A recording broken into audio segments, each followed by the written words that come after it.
Salam əziz şagirdlər, bu videomuzda sizə qəbul imtahanına düşmüş çevrə mövzusuna aid bir sualın izahını verəcəm. Deməli, sualın şərtində deyilir ki, PT çevrəyə toxunan, PT bərabərdir BT, bucaq TAB bucağı, bu bucaq 76 dərəcə olarsa, bucaq BTA-nı tapın. BTA bucağına da bir x deyirik.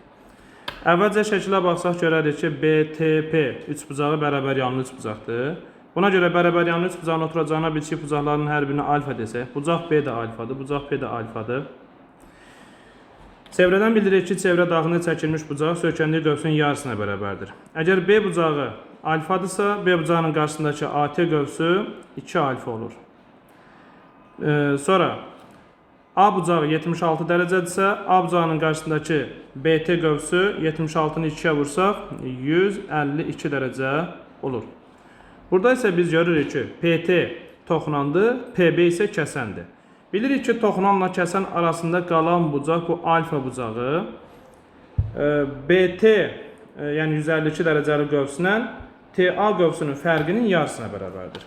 Yazırıq deməli 152 dərəcə çıxılsın 2 alfa bölünsün 2 bərabərdir alfaya.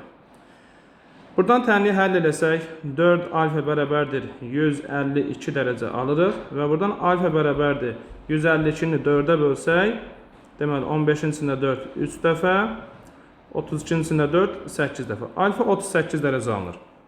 Burada alfa bərabərdir 38 dərəcə aldıq. BTA üçbucağının daxili bucaqların cəmi 180 dərəcə olduğuna görə 36 ilə 76-nı toplasaq, deməli eləyir 114 dərəcə, 180 dərəcədən də 114 dərəcəni çıxsaq qalır 66. Beləliklə sualımızın cavabı 66, yəni C variantı oldu.